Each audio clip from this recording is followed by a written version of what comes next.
Waalaikumsalam warahmatullahi wabarakatuh. Alhamdulillah Rabbil Alamin. Puji syukur atas rahmat dan hidayah yang Allah berikan kepada kita semua, sehingga kita bisa bertemu via daring di aplikasi Zoom ini, walaupun hanya di dunia maya. Tetapi ini tidak mengurangi esensi dari niat kita untuk sama-sama menimba ilmu, sama-sama belajar untuk meningkatkan pengetahuan kita ke depan. Dan marilah kita sama-sama melantunkan salawat atas junjungan Nabiullah Muhammad Sallallahu Alaihi Wasallam. Allahumma salli ala Sayyidina Muhammad. Beliau yang patut kita teladani, beliau yang patut kita ikuti akhlakul karimahnya. Karena kenapa? Beliau yang berjuang untuk menegakkan Islam, sehingga kita bisa menikmati yang namanya ajaran Islam.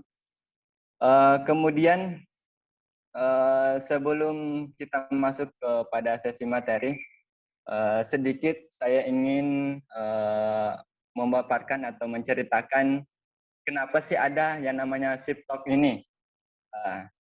Jadi Sip Talk ini kami ada 3 orang teman-teman yang masih berstatus mahasiswa, kemudian ada juga yang sudah baru selesai dari bangku perkuliahan.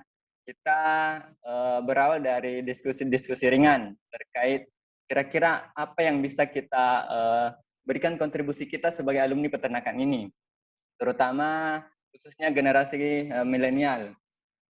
Muncullah ide dari beberapa kali diskusi-diskusi ringan, muncullah ide Sip Talk ini untuk kita gagas dan kita coba berikan kontribusi kepada anak-anak milenial.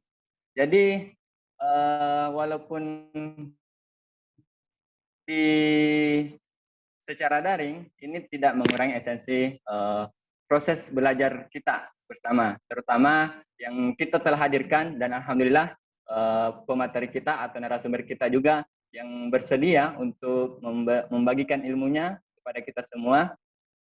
Padahal kita tahu sendiri bahwa narasumber ini cukup tinggi jam terbangnya, bahkan untuk keilmuannya itu luar biasa. Jadi untuk sesi pertama ini di Ahad 25 April 2021 kita mengusung tema terkait mengapa setiap nabi itu mengembala ternak. Jadi historinya atau latar belakangnya kenapa kita mengambil materi ini, karena harapannya bagaimana kita yang ingin bergelut di dunia peternakan itu bukan hanya orientednya profit atau bukan hanya orientednya semacam hobi, tetapi betul-betul proses beternak ini itu adalah profesi para nabi-nabi terdahulu. Jadi kita coba mengusung tema terkait mengapa setiap nabi itu mengembala ternak. Dan di sini pasti ada ibronya. Nanti akan dikupas habis oleh narasumber kita. Sebelumnya itu saya akan memperkenalkan sedikit riwayat dari narasumber, yaitu nama lengkap narasumber sesi pertama ini yaitu Dr. Syahdar Baba, SPT MSI. Kemudian jabatan beliau sekarang itu Kepala Pusat Center of Livestock Innovation Fakultas Peternakan Unhas. Jadi beliau juga berstatus sebagai dosen di Universitas Unhas, mengajar di S1, S2, dan S3 di Pasca Sarjana Unhas. Kemudian tempat tanggal lahir beliau di Cak Benge, Kabupaten Bone, 17 Desember 1973. Jadi dari segi umur beliau juga sudah berpengalaman baik dari dunia akademisi, kemudian praktisi di sektor peternakan. Beliau juga menggagas yang namanya Maiwa Breeding Center atau MBC. Jadi MBC ini salah satu unit usaha dari Fakultas Peternakan Unhas yang beliau kembangkan, dan sekarang juga luar biasa perkembangannya. Sudah ada yang namanya showroom, di mana di situ tempat menjual hasil-hasil produk peternakan. Kemudian alamat beliau di Perumahan BTN, BTB, Kecamatan Tamalanria, Kota Makassar. Jadi itu sedikit profil beliau yang insya Allah akan menemani kita di sesi pertama ini terkait dengan tema mengapa setiap nabi mengembala hewan ternak. Jadi untuk mengefisienkan waktu, saya berikan langsung ke Pak Syadar Baba. Tafadhal, Pak. Baik, terima kasih. Apa suara saya bisa didengar dengan baik? Bisa, Pak. Oke, baik. Bisa. Assalamualaikum warahmatullahi wabarakatuh. Waalaikumsalam warahmatullahi wabarakatuh. Alhamdulillah, la haula wa la quwata illa billah. Allahumma salli ala Muhammad wa ala Muhammad. Baik, teman-teman sekalian, Bapak moderator dan Bapak Ibu dosen juga beberapa orang saya lihat hadir. Teman-teman mahasiswa, saya pikir di 3 universitas yang hadir, kalau saya lihat tadi ini, hampir semuanya saya sempat mengajar di tempat itu. Jadi Unhas tentu karena itu adalah tempat saya, kemudian Polbangtan juga sampai hari ini alhamdulillah masih saya diajak untuk bersama-sama menginspirasi teman-teman. Kemudian di Universitas Muslim Maros, kebetulan jurusan peternakannya juga saya berkontribusi membantu teman-teman di sana untuk pendirian dan pelaksanaannya. Terima kasih Bapak moderator. Saya mau tanya dulu, saya sampai jam berapa nih supaya diingatkan nanti. Jangan sampai saya bicara terlalu panjang nanti. Ya, mungkin materinya sekitar 10-15 menit lah, atau 20 menit lah ya, sisanya nanti kita diskusi. Berapa menit Pak moderator? Jadi untuk sesi ini Pak, kami berikan untuk materinya itu 30 menit. Jadi 20 menit ke depan itu kita buka sesi diskusi. Oke, baik. Makasih. Mudah-mudahan cukup ya. Saya kalau ketemu teman-teman mahasiswa generasi Z ini, saya biasanya lupa waktu karena betul-betul sangat enak lah kita berdiskusi ya. Baik, saya coba share screen. Mohon izin ya, saya share screen sedikit. Terus terang, sewaktu saudara Enal menghubungi saya, kali saya tampil dengan membawakan materi yang sangat jauh berbeda dari apa yang selama ini saya lakukan. Artinya selama ini saya lebih banyak bergerak di pemberdayaan masyarakat, keilmuan saya juga di situ. Kemudian untuk ini sebenarnya harusnya Ustadz yang dipanggil ini. Artinya yang memang mendalami ilmu agama, yang memahami ilmunya sehingga bisa disampaikan dengan baik. Tapi tidak apa-apa, makanya saya metodenya lebih banyak mengcapture saja, kemudian nanti saya akan baca sepintas saja, kemudian kita coba mengambil faedah atau ibrah di balik itu. Baik, nama saya Syadar Baba, saya kebetulan di Fakultas Peternakan telah didirikan satu pusat unggulan, namanya Center of Livestock Innovation. Jadi teman-teman yang ingin bergerak di bidang hilirisasi, bidang peternakan, bisa menghubungi kami. Di tempat kami saat ini untuk ternak sapi, ayam lokal, ayam kampung dalam hal ini, kemudian ayam broiler, kami sudah sampai ke hilir. Jadi kalau ada yang berminat, boleh bergabung dengan kami di Center of Livestock Innovation. Baik, saya mengangkat ada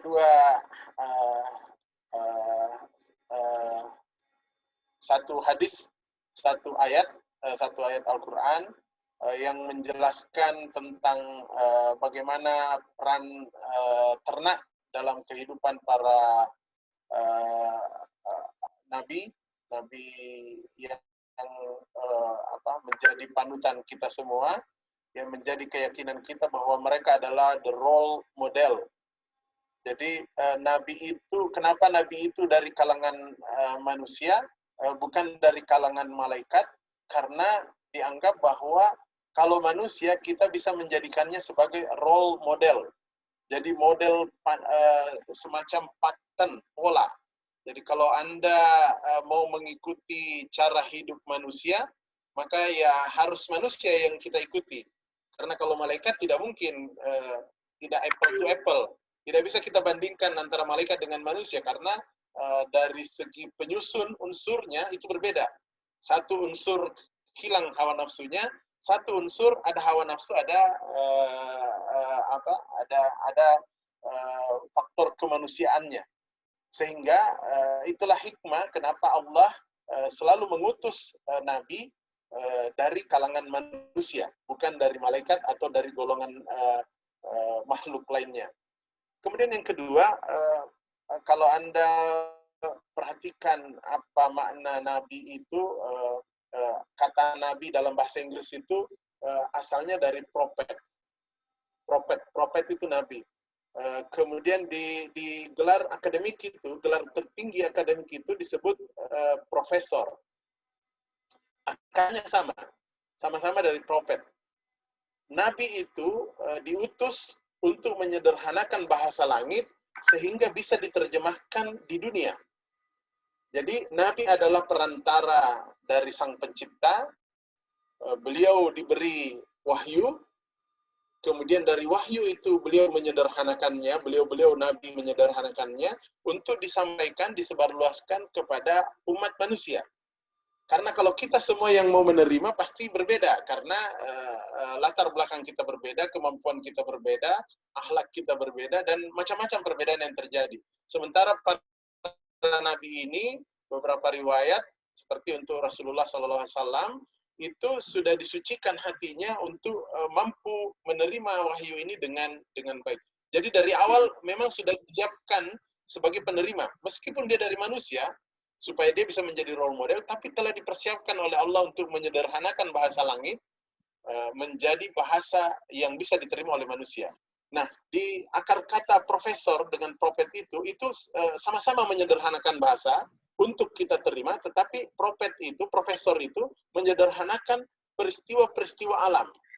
Jadi hal-hal yang ada di dunia ini dipelajari oleh mereka, terutama yang berkaitan dengan tiga hal, fakta, kemudian berbasis pada logika dan verifikatif, itu diulang oleh peneliti, oleh orang yang bergelar profesor tadi itu, kemudian disederhanakan bahasanya, dan kita bisa menikmati teorinya.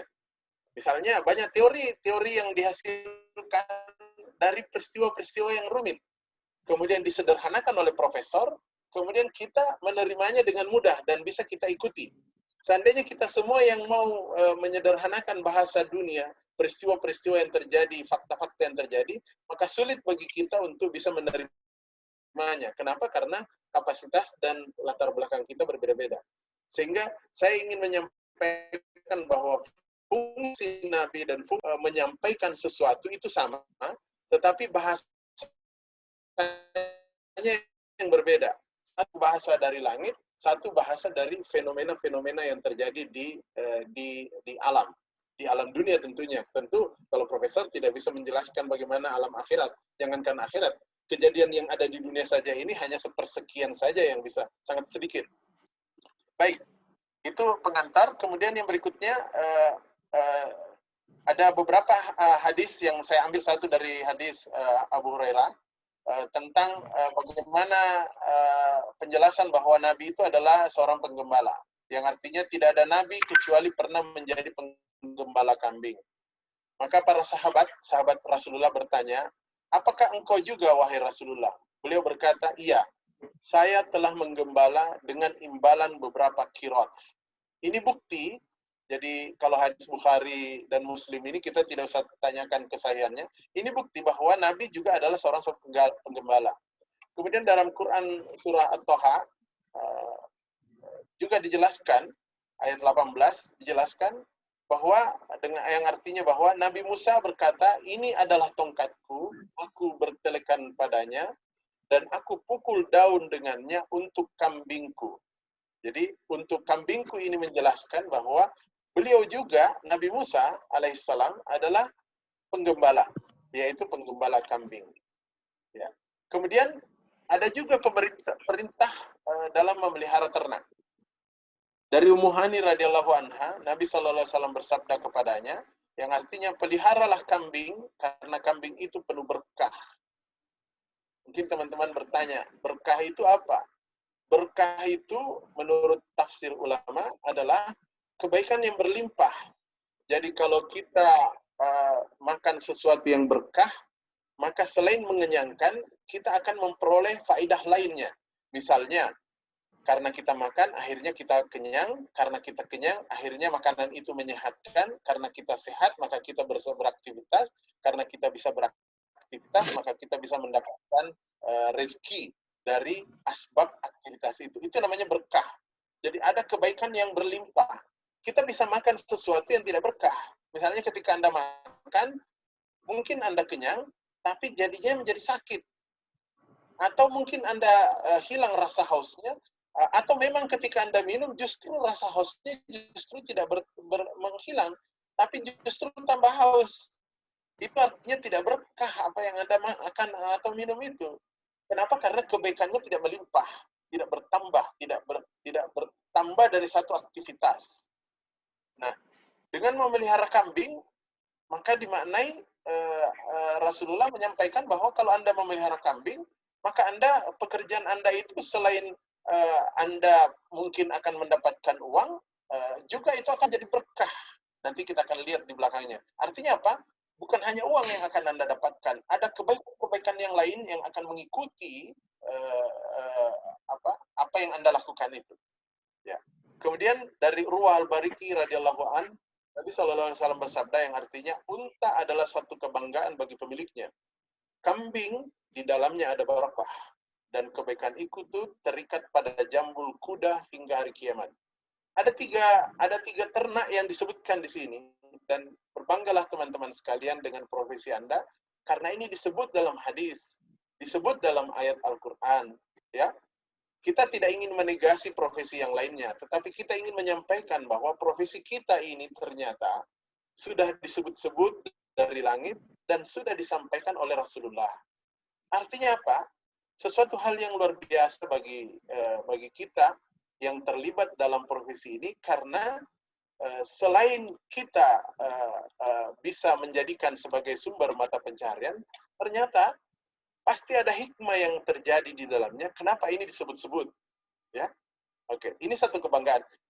Mungkin kita tidak ingin menegasikan profesi lainnya, tapi mungkin ada banyak profesi yang tidak pernah disebut-sebut. Nah, kita ini disebut. Tidak disebut saja orang harusnya bangga dengan profesinya, apalagi kita disebut-sebut. Sebagai seorang muslim ya harusnya mengambil kontribusi besar. Jangan sampai Anda dikejutkan nanti teman-teman sekalian. Sekarang ini CEO Malaysia yang Everyone Can Fly itu, saya lupa apa lagi namanya, dari Malaysia, sekarang turun memelihara kambing. Jangan sampai kita ketinggalan dengan dia ya. Oke. Baik, kita sampai kepada faidah.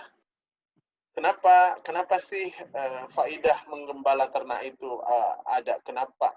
Dulu karena teknologi itu adalah belum sampai kepada pemeliharaan intensif. Teknologi itu adalah pemeliharaan yang ekstensif dengan menggembala ternak. Itulah teknologi terkini pada waktu itu, ya. Sehingga inilah yang bisa dijelaskan. Meskipun teknologi berkembang sampai hari ini, tapi faidah dari memelihara ternak itu tidak hilang begitu saja.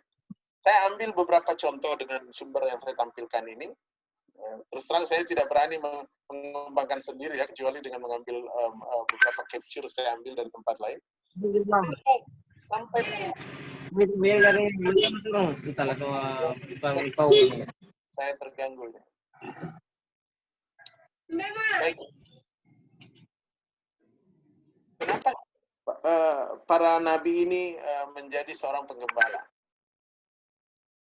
Ibnu Hajar menyebutkan bahwa hikmah di balik penggembalaan kambing sebelum masa kenabian tiba adalah, jadi sebelum Nabi itu menggembala kambing sebelum beliau dinisbatkan menjadi Nabi.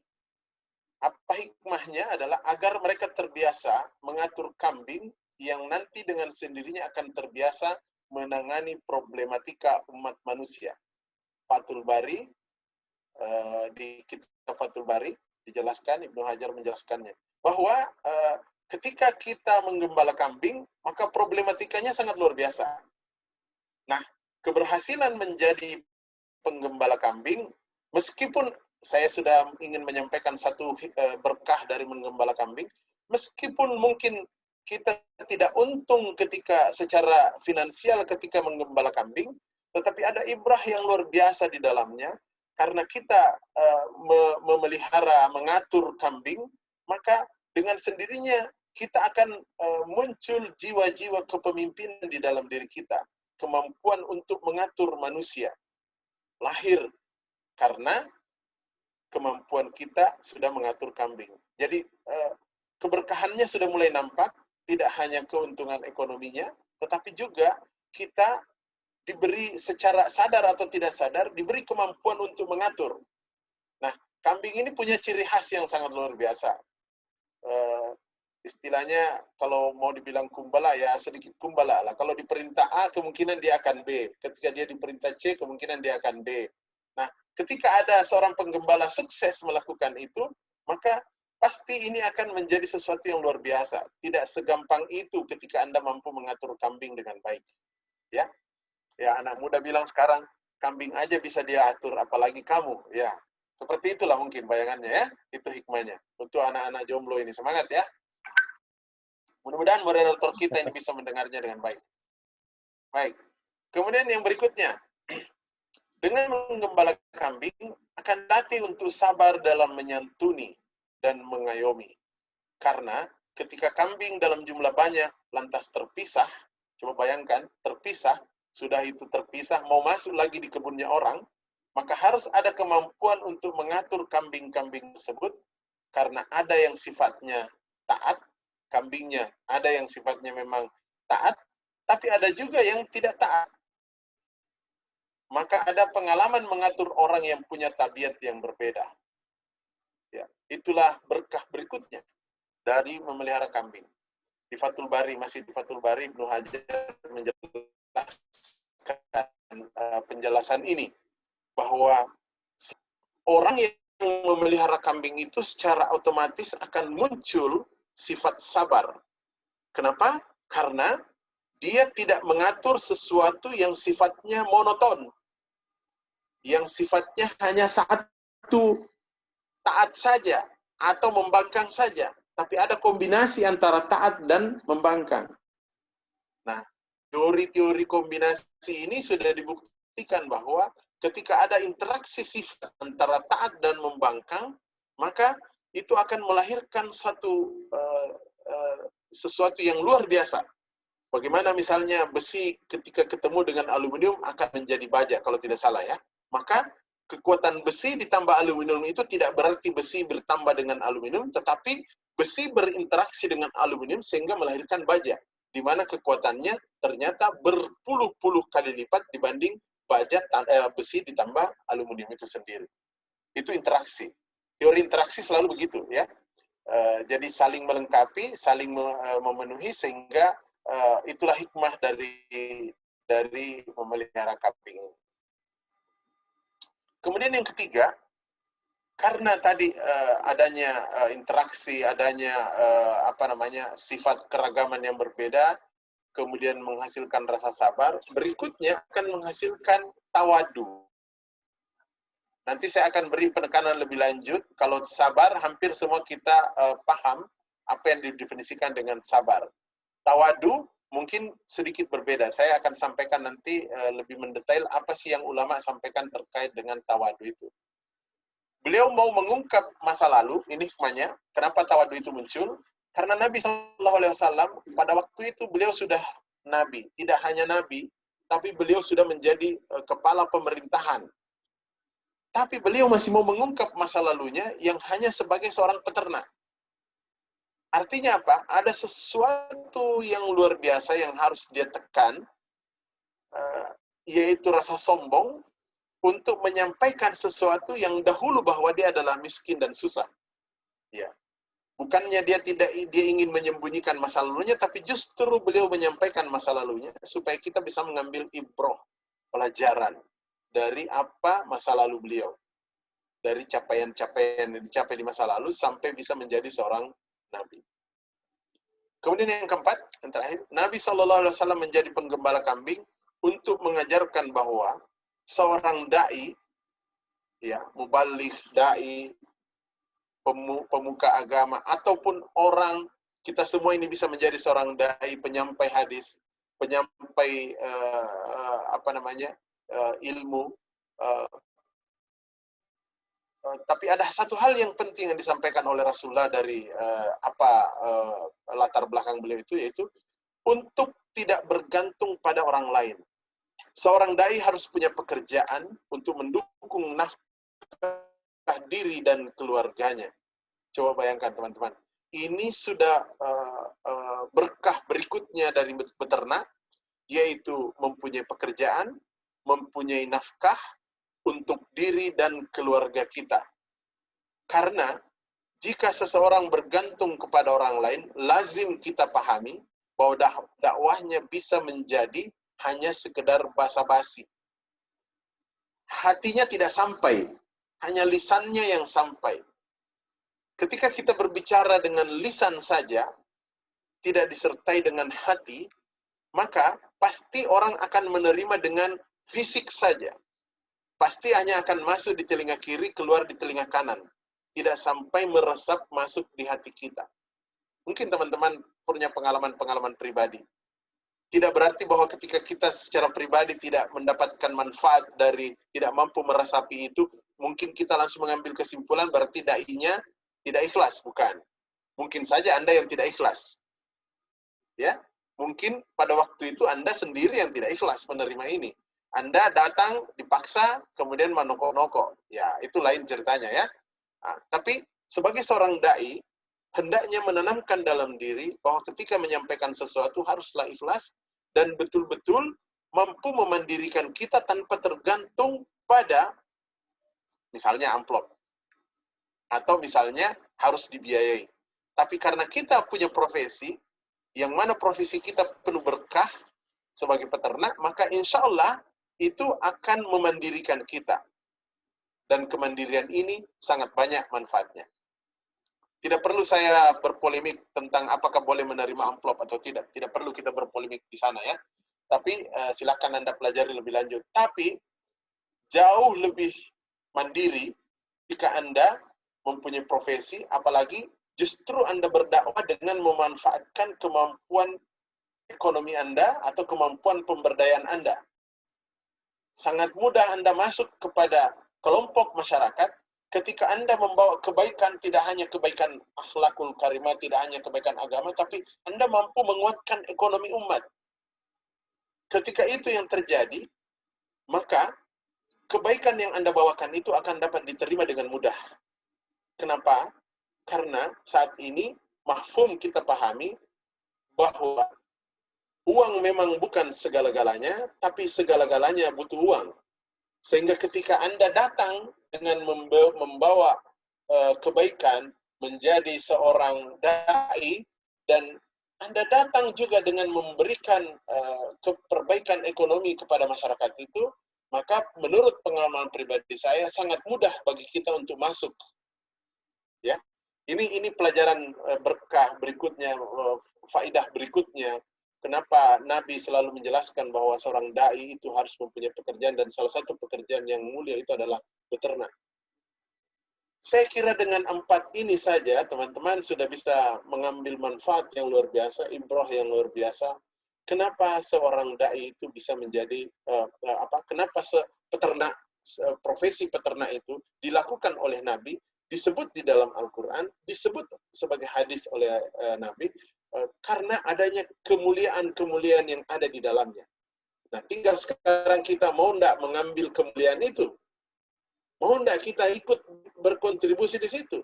Kita ini calon ilmuwan atau calon sarjana, calon pelaku-pelaku usaha peternakan. Apalagi yang kurang dari situ? Tinggal bismillah saja, insya Allah kita sudah bisa dapat. Saya ingin menyebut hikmahnya. Tawadu. Tadi saya sudah sampaikan di depan bahwa ada satu sifat yang luar biasa yang lahir dari proses pembelajaran ini, yaitu tawadu dari beternak ini. Tawadu itu didefinisikan sebagai ridho jika dianggap mempunyai kedudukan lebih rendah dari yang sepantasnya. Jadi tawadu merupakan sikap pertengahan antara sombong dan melecehkan diri. Sombong berarti mengangkat diri terlalu tinggi hingga lebih dari yang semestinya. Punyanya 5, dia sebutnya 7. Sedangkan melecehkan yang dimaksud adalah menempatkan diri terlalu rendah sehingga sampai pada melecehkan hak. Anda punya 5, Anda sebut Anda tidak punya apa-apa. Itu melecehkan diri, ya. Sehingga sebutlah tempatkan posisi Anda tanpa upaya untuk menyombongkan diri. Ibnu Hajar berkata, tawadu adalah menempatkan diri lebih rendah pada orang yang ingin menggagungkannya.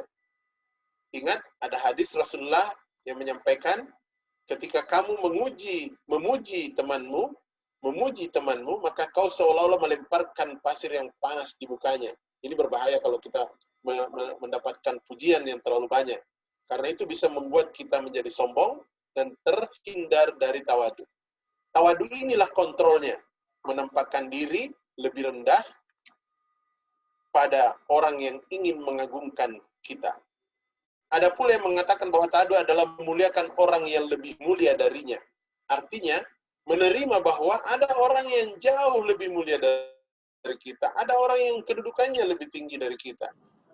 Bukan hanya egosentris. Ini fitrah manusia juga ya. Ada di dalam diri manusia karena punya hawa nafsu, maka dia selalu ingin menempatkan, tidak ada matahari kembar. Akhirnya selalu dia merasa bahwa saya lah yang paling hebat. Banyak budaya-budaya Bugis, utamanya Bugis Makassar, ya. Kenapa di acara pengantin itu haji selalu disimpan di tempat menjemput tamu? Dia ingin menyampaikan bahwa meskipun kau haji, kau adalah pelayan saya. Ya, begitu. Meskipun uang panai, ya di budaya kita orang Bugis Makassar, begitu ditanya uang panainya sekian puluh juta dan bukan karena kebutuhannya, tetapi karena ingin menganggap bahwa saya lebih tinggi dari Anda, dari orang lain. Bayangkan, seorang perempuan, seorang keluarga, harga diri keluarga dinilai dari uang panai. Ingin menempatkan diri lebih tinggi, tapi justru sebenarnya menempatkan diri pada sesuatu yang materialistik, yang sangat bisa diukur. Maaf ini, untuk perempuan-perempuan ini, saya ingin membantu teman-teman yang jomblo ini, masih jomblo, supaya tidak terkendala oleh uang panai. Ya, sedikit ada misi tersendiri dari pernyataan saya, tetapi itu benar adanya, ya. Yang jomblo, terima kasihlah pada saya, karena saya sudah menyebarkan, mendakwahkan sesuatu untuk Anda. Baik. Imam Syafi'i berkata, orang yang tinggi kedudukannya adalah orang yang tidak pernah menampakkan kedudukannya. Dan orang yang paling mulia adalah orang yang tidak pernah menampakkan kemuliaannya. Biarkanlah orang yang menemukan kemuliaan kita, biarkanlah orang yang menampakkan kedudukan kita, yang penting bukan dari kita. Karena kalau itu dari kita, maka tidak ada juga manfaatnya ketika kita sampaikan kepada orang yang mengetahui itu. Karena memang dia sudah tahu. Dan tidak ada juga manfaatnya bagi orang, Ali bin Abi Thalib menyampaikan, tidak ada juga menyampaikan manfaat. Tidak ada juga manfaat menyampaikan kepada orang yang membenci kita, karena dari awal mereka memang sudah membenci kita. Jadi tidak usah menjadi itulah. Pertanyaan berikutnya, teman-teman. What can I do as a breeder? Saya mohon saudara moderator nanti di-cut aja ya kalau sudah diberi peringatan. Kelebihan profesi peternak, saya ingin menyampaikan pertama adalah perintah Allah dan Nabi. Kalau sudah perintah Allah, ini intangible, tidak bisa dilihat. Tapi kita sebagai manusia, sebagai umat muslim, paham betul. Ketika kita melaksanakan perintah Allah dan Nabi, maka disitulah kita menempatkan diri sebagai hamba. Mendidik diri sendiri, ini juga intangible, tidak bisa dilihat ini. Menjadi pribadi sabar, tawadu, tanpa sadar. kita berada pada posisi itu. Kemudian yang berikutnya adalah Anda berprofesi sebagai peternak. Sebenarnya beberapa profesi itu adalah sedang melayani umat Islam untuk beribadah. Ketika Anda memelihara kambing, Anda niatkan untuk menyediakan kambing untuk kurban, maka bertambahlah berkahnya. Ya. Berikutnya, melayani manusia dalam memenuhi kebutuhan hidupnya. Pangan hewani adalah pangan terbaik. Ya, salah satu pangan terbaik. Sehingga ketika Anda niatkan memelihara beternak, untuk memenuhi kebutuhan hidup manusia agar manusia menjadi sehat ketika dia memakannya, maka bertambahlah pahala Anda. Kemudian yang berikutnya adalah melayani kebutuhan ternak. Kalau orang luar negeri mengatakan animal welfare, umat Islam itu animal welfare-nya jauh lebih tinggi dibanding apa standar yang telah dibuat oleh orang lain. Bagaimana memperlakukan ternak sebelum dipotong, dipuasakan, kemudian diistirahatkan, kemudian diperlakukan dengan baik, diatur pisaunya harus tajam dan segala macam. Maka ujung-ujungnya adalah berkah. Ya, oke. Saya coba sajikan lagi kelebihan produk peternakan. Ini adalah potongan makanan. Sorry ini, mohon maaf ini menjelang buka ini Pak Moderator. Ini salah satu potongan daging terbaik yang ada di dunia yang saya sampaikan dengan telur, kombinasi telurnya. Kenapa saya sampaikan itu? Karena saya ingin menyampaikan bahwa kenapa produk peternakan itu menjadi penting. Yang pertama adalah status kesejahteraan bangsa. Produk peternakan menjadi indikator untuk melihat bahwa negara itu sudah sejahtera atau tidak. Ya, bisa kita lihat konsumsi protein hewaninya. Kemudian dia adalah makanan pokok. Namanya makanan pokok, selama manusia itu ada, pasti makanan itu kita butuh. Berarti Anda tidak usah khawatir tentang permintaan. Beda dengan produk-produk yang lain, yang life cycle-nya sangat pendek. Ya mungkin hari ini booming, bulan depan mungkin tidak booming lagi. Kemudian berikutnya enak dan bergizi. Ya, begitu orang cari makanan yang enak, pasti peternakan yang dicari. Susu, telur, daging, semuanya di kita. Ya. Kemudian produk turunannya, bayangkan dari satu ekor sapi bisa menjadi ratusan produk, mulai dari yang paling mahal sampai yang paling murah ada. Begitu kulit sapi diolah dengan baik, kemudian menjadi tas dan diberi branded Hermes, selesai. Anda jualan sesuatu yang harganya luar biasa. Kemudian yang berikutnya, pilihan bagi orang kaya.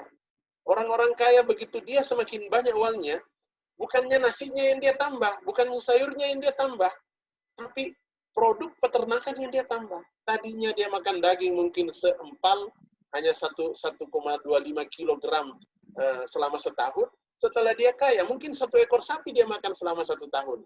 Ya, artinya apa? Jangan khawatir kalau semakin banyak orang kaya, karena itu adalah konsumen kita. Kemudian harga sangat variatif. Saya ingin menyampaikan teman-teman, harga 1 kilogram daging mulai dari 100.000, 90.000 yang abal-abal, 80.000 yang impor, sampai 1 juta, sampai 3 juta 1 kilo. Bayangkan, teman-teman, ceruk pasar kita itu sangat luar biasa.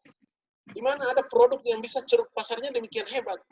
Ada produk yang harganya 80.000, tapi namanya daging juga, tapi harganya 3 juta per kilo. Kuantitinya sama, tapi harganya beratus-ratus kali lipat, luar biasa. Hanya di produk peternakan ada ini, teman-teman. Ya, oke. Bagaimana memulainya? Saya minta maaf ini, terlalu banyak yang harus saya sampaikan. Hanya ada 2 caranya. Pertama, Anda berniat, karena dari niat itu, sesuatu yang besar bisa menjadi kecil, atau sesuatu yang kecil bisa menjadi besar. Mungkin amalannya besar, tapi karena niatnya salah, maka apa yang Anda dapat tidak berkah, hanya sekedar memenuhi perut saja. Tapi mungkin hanya Anda menyediakan, ya Allah mudah-mudahan kambing saya ini nanti akan tumbuh dengan baik, sehingga saudara saya bisa berkurban dengan baik. Sehingga hewan kurban yang dia peroleh adalah hewan kurban yang betul-betul bisa bermanfaat bagi orang lain, bisa membuat orang kenyang. Apa jadinya? Sama-sama kita beternak, tetapi saya selain dapat duit, saya pun dapat pahala. Karena menyediakan ternak untuk orang beribadah. Coba bayangkan. Ibadahnya kita dapat tanpa kita ikut beribadah. Luar biasa kan? Nah, berikutnya usaha. Anda harus punya usaha. Saya ingin menyampaikan hadis yang sangat terkenal terkait dengan niat. innamal a'malu binniyat dan seterusnya. Bahwa sebuah perbuatan itu, saya sudah sampaikan tadi, hal kecil bisa menjadi besar, dan hal besar bisa menjadi kecil. Karena niat. Sehingga jangan pernah lupa untuk berniat. Kemudian yang berikutnya adalah usaha. Teman-teman sekalian, ini slide terakhir ini. Usaha. Tidak mungkin Anda berhasil dengan hanya niat.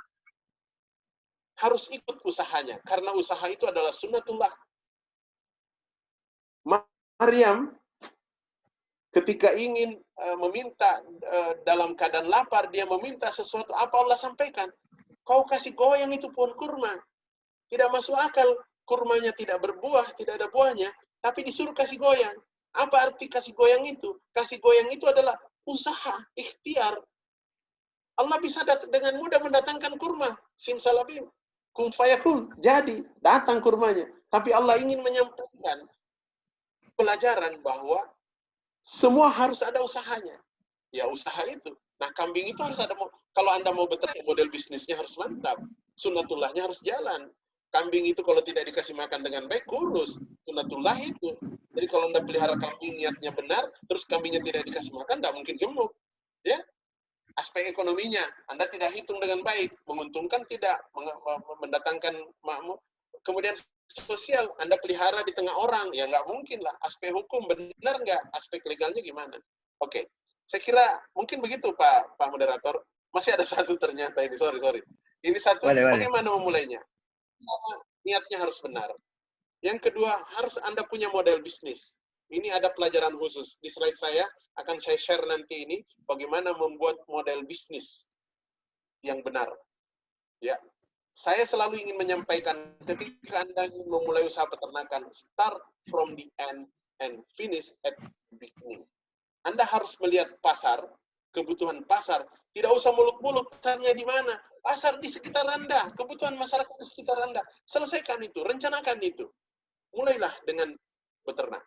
Kemudian studi kelayakannya. Tidak usah terlalu canggih studi kelayakannya. Penguasaan teknologinya harus. Jejaknya harus bagus. Dan usahanya harus kuat. Kemudian yang terakhir adalah berdoa. Demikian.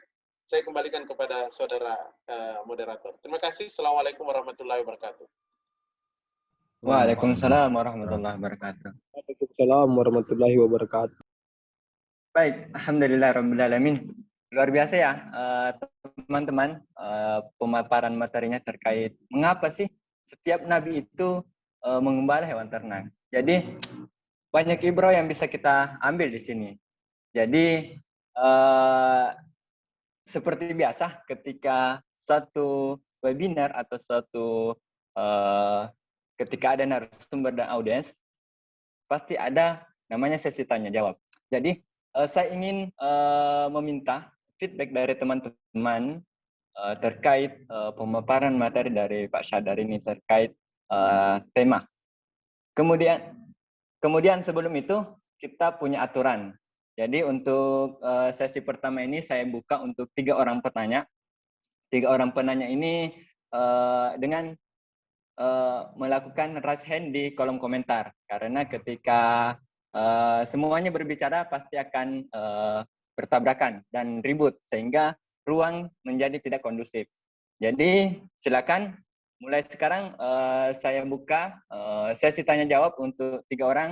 Silakan teman-teman untuk raise hand di kolom komentar. Lambaikan tangan di kolom komentar.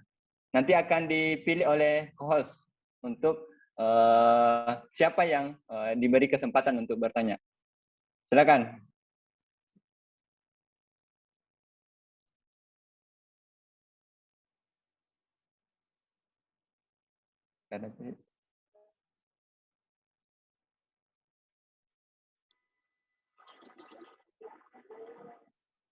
Ada 2 kemungkinan ini Pak. Teman-teman. Mungkin tidak jelas. Silakan teman-teman untuk mengajukan pertanyaan melalui lambaian tangan di kolom komentar atau untuk ya itu Rila Dien. Silakan. Yang kami baca di monitornya kami itu Rila atas nama Rila Dien yang melambaikan tangan.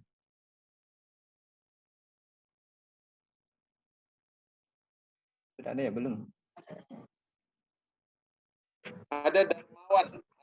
Oke, kita beralih ke Darmawan Ibrahim dari Humanika Unhas. Silakan.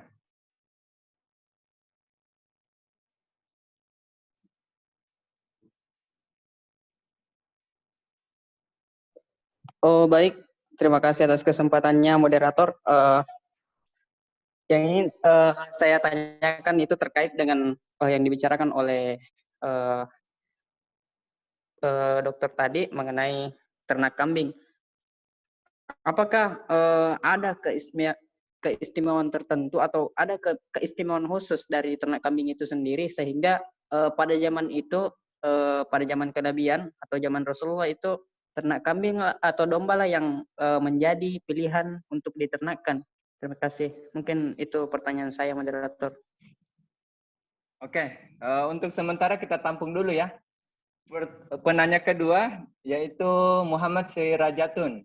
Nah, sebelum beliau menyampaikan pertanyaannya, saya ingin menyampaikan juga bahwa Muhammad Sirajatun ini adalah salah satu supervisor LPPM Basnas Pusat. Jadi beliau bergabung juga membersamai kami di Sip Talk ini.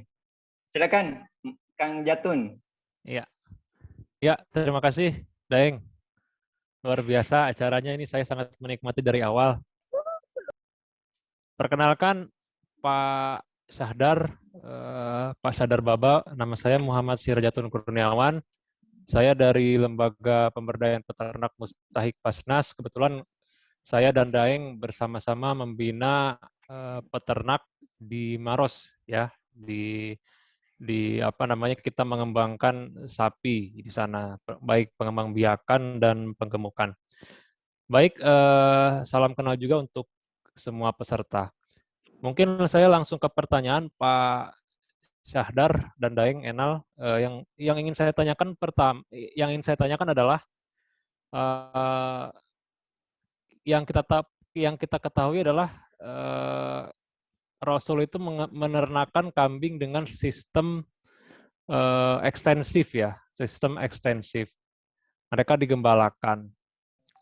Nah, kemudian juga sama halnya dengan yang saat ini berlaku itu di Australia atau Selandia Baru, mereka juga memakai sistem ekstensif juga, ya, semi ekstensif atau ekstensif. Nah, yang inti yang saya tanyakan adalah sebetulnya ini Pak Syahdar, mana yang lebih baik kalau ditinjau dari segala aspek? Apakah peternak dengan sistem ekstensifkah, semi ekstensifkah, atau intensif? Mungkin itu pertanyaan saya, Daeng dan Pak Syahdar. Terima kasih. Oke, dua penanya atas nama Darmawan dari Unhas, kemudian Sirajatun dari Basnas RI. Saya minta satu lagi ini untuk kita cukupkan sesi tanya jawab. Masih ada? Satu orang lagi. Atas nama Dai Bahtiar. Silakan.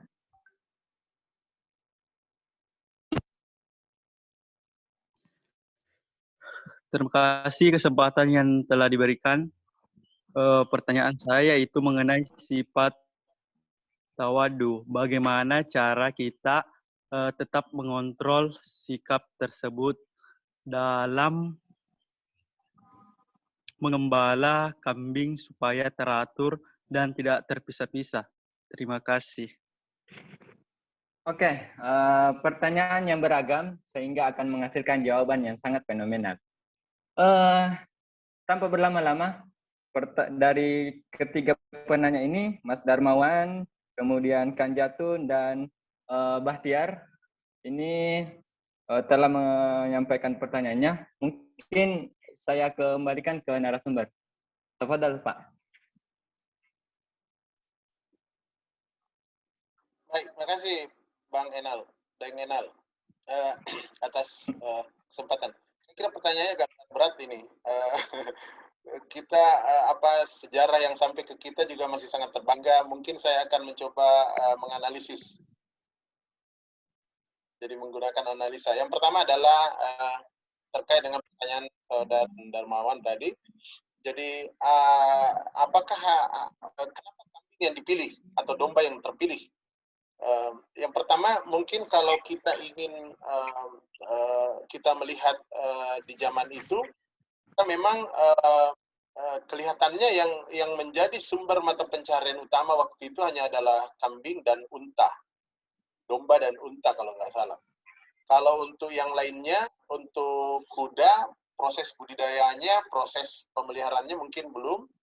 Untuk ternak lainnya juga di zamannya Nabi belum. Tetapi mungkin itu yang pertama hikmahnya. Memang di zaman itu itulah yang umum ditemui. Kemudian yang kedua di sifat-sifat ternaknya. Kalau kita lihat sifat ternak kambing, ketika dia digembala, maka memang kelihatannya, maka dia adalah salah satu ternak yang kelihatannya rewel, dan di satu sisi dia rewel, jadi dia itu ternak kecil antara unggas dan sapi. Ketika kita bercerita tentang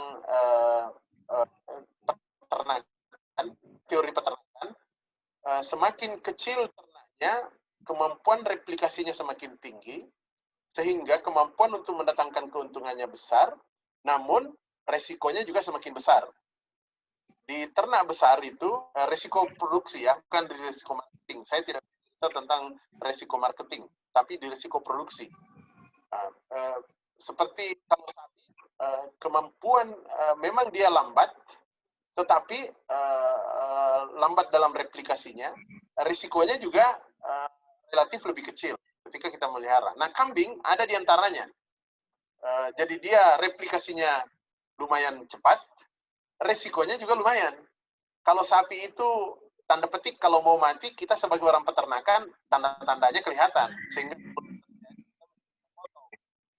tapi kalau kambing, mungkin sorenya masih sehat, malamnya langsung koit. Ayam mungkin kita banyak ya langsung koit. Nah, artinya apa? Dengan dua sifat yang dia wakili, replikasinya tinggi, dan artinya secara kemampuan ekonominya tinggi, tetapi resikonya juga mendekati tinggi, tidak juga terlalu mendekati ayam, tapi dia juga tidak aman bagaimana sapi. Kalau kita bawa ke arah manajerial, proses pembelajaran yang luar biasa. Ya, kita bisa mendesain secara ekonomi dengan intensif, tapi kita juga diperhadapkan pada risiko yang lumayan. Itu mungkin dari segi aspek ilmu pengetahuannya ya. Kenapa kambing ini disebut-sebut, kambing domba ini disebut-sebut.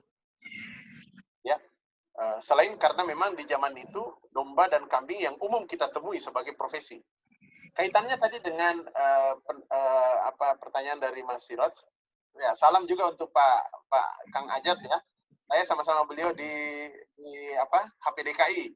Beliau di DPP, saya di DPD. Tapi kami sering ketemu kok. Salam sama beliau. Salam hormat. Baik. Yep. Terkait dengan yang mana yang lebih baik? Saya tidak ingin menegasikan antara yang baik. Artinya begini.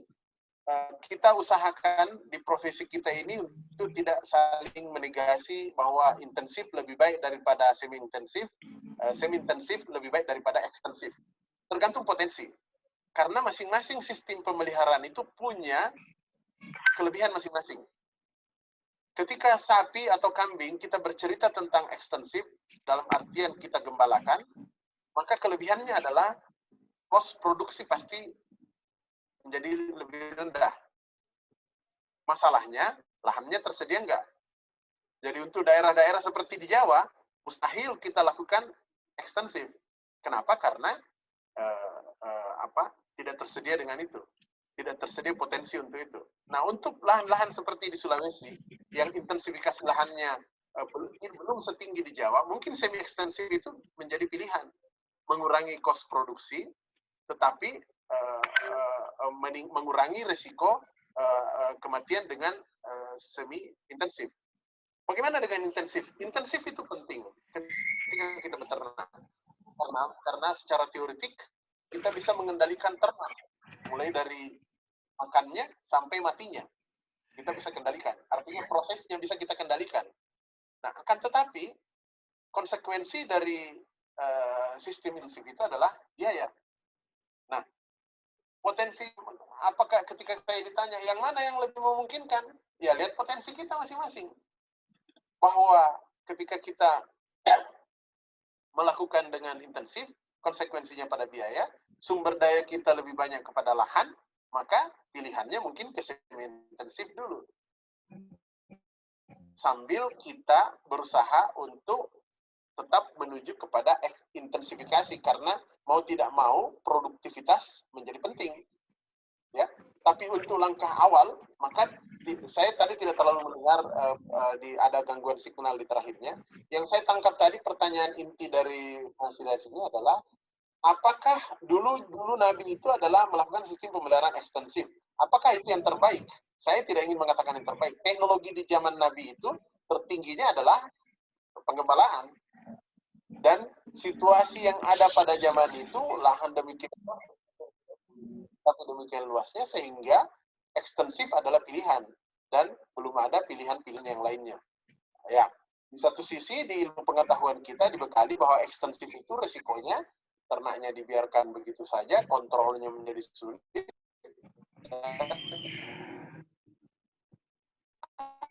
Akhirnya kita sulit mengendalikannya, produktivitasnya menjadi terbatas. Tapi ketika kita punya potensi pilihan, Australia kenapa bisa bersaing di dalam breeding? Karena ekstensif. Indonesia kenapa tidak bisa bersaing di breeding? Karena semi intensif. Adanya di peternakan rakyat. Baik. Kemudian pertanyaan ketiga dari sifat tawadu. Sifat tawadu itu, saya coba cek kembali pertanyaan tadi, tetap mengontrol sikap tersebut. Intinya adalah pengendalian diri. Bagaimana kita bisa, ketika kita beternak, maka kita diajar untuk mengendalikan diri. Kita diajar untuk bagaimana mengendalikan ternak. Jangan karena ternaknya jengkel menjadi marah. Ketika kita marah, akhirnya jadi ternaknya tidak ada yang mengendalikan. Itu masih bisa muncul. Tawadu ini menempatkan diri pada posisi yang tepat. Saya kira untuk sementara begitu, saudara moderator. Mohon maaf jika ada yang kurang. Oke, baik. Jadi mungkin ya untuk jawaban dari narasumber cukup mengupas dari pertanyaan-pertanyaan para audiens. Namun sekarang pukul 17.35. Sebenarnya saya ingin masih membuka sesi tanya jawab yang kedua, tetapi kita kondisikan waktu yang dimana kita sementara menjalankan ibadah puasa pasti ingin bersiap-siap untuk berbuka puasa yang terbaik. Jadi untuk saat ini di sesi pertama terkait mengapa setiap nabi itu mengembala ternak, itu kita cukupkan sesi tanya jawabnya. Jadi untuk teman-teman yang ingin bertanya lebih jauh, bisa kita diskusikan di grup WhatsApp. Jadi kenapa grup kita buat itu? Salah satunya adalah wadah untuk berdiskusi. Jadi selanjutnya adalah kita ingin melakukan sesi foto bersama. Namun sambil itu saya meminta waktu teman-teman 5 menit untuk sedikit bercerita terkait latar belakang Sip Talk ini terbentuk.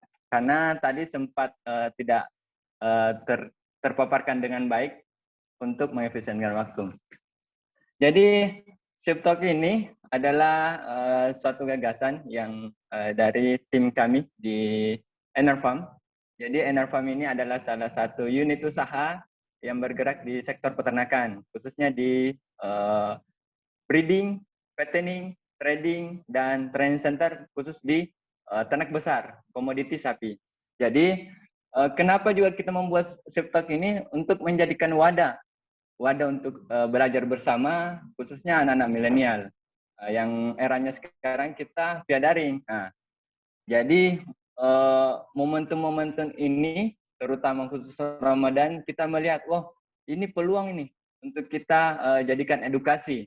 Terutama kami di Enalfarm itu mencoba membangun edukasi pada peternak lokal, kemudian teman-teman mahasiswa di peternakan untuk kita berdiskusi baik di kandang ataupun di kafe-kafe.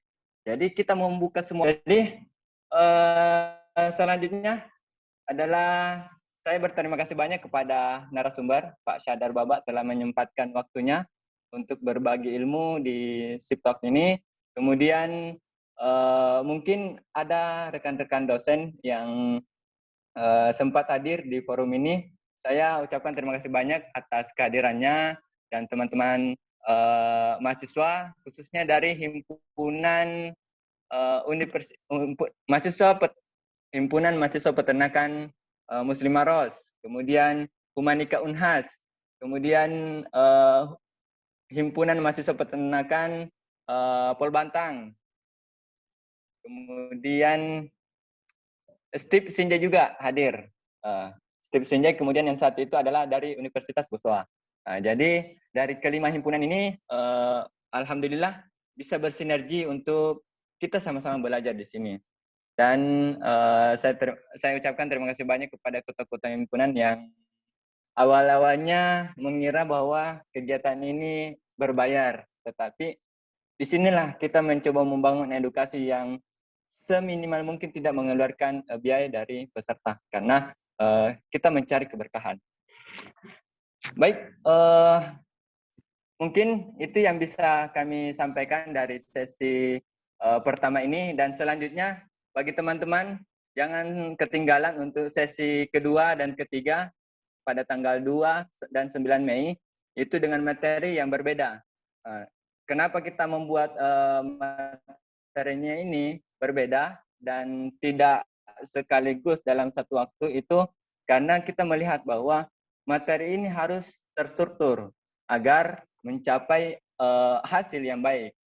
Mengapa kita mengambil terkait tema, mengangkat tema terkait mengenal mengapa Nabi mengembala, itu kita ingin tanamkan adalah pemahaman para peternak atau pemahaman para teman-teman yang berstatus mahasiswa di peternakan itu bahwa beternak ini bukan hal yang tidak disukai, atau bahkan beternak ini adalah sunnah Rasul yang harus kita lakukan. Kemudian sesi kedua nanti itu akan kita kupas terkait bagaimana dampak digitalisasi yang era sekarang dengan sektor peternakan. Dan sesi ketiga adalah peluang bisnis peternakan pasca pandemi. Nah, ini yang lebih menarik nantinya. Kemudian kita kembalikan ke co-host untuk memandu sesi foto bersama. Silakan, Mas Arif. Ya, terima kasih Kak Enal. Jadi teman-teman mungkin sudah melihat ya link absensi di room chat. Jadi silahkan untuk teman-teman mengisi karena kami juga akan menyediakan untuk ini di setiap sesinya nanti kan ada dari mungkin penanya yang terbaik dan memberikan apresiasi terbaik terkait dengan apa yang teman-teman lihat untuk voucher itu yang di pamflet pada saat awal registrasi. Saya mohon izin mungkin untuk teman-teman menyalakan kamera biar kita bisa foto bareng jika tidak keberatan.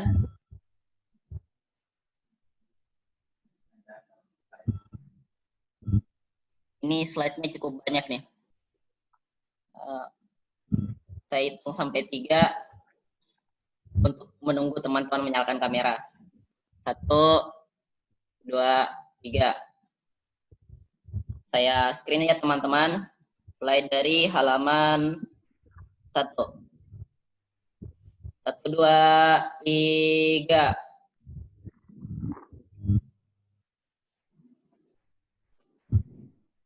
Untuk halaman 2. 1, 2, 3.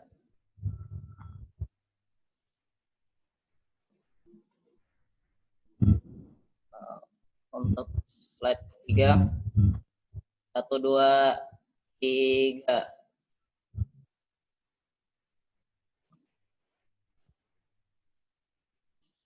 Untuk slide keempat. 1, 2, 3. Banyak juga ya. Yang kelima, 1, 2, 3.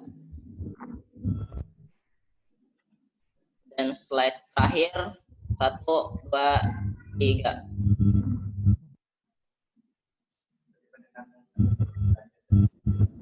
Ya, terima kasih ya buat teman-teman.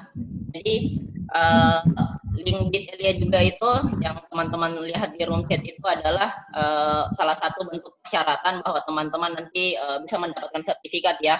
Jadi ketika teman-teman mengikuti 3 sesi dari diskusi ini ya itulah yang teman-teman yang mendapatkan sertifikat. Saya pikir terima kasih atas waktunya karena bentar lagi azan maghrib. Saya akhiri dengan subhanakallahumma bihamdik asyhadu an la ilaha illa anta wa atubu ilaik. Assalamualaikum warahmatullahi wabarakatuh. Waalaikumsalam warahmatullahi wabarakatuh. Terima kasih teman-teman telah hadir.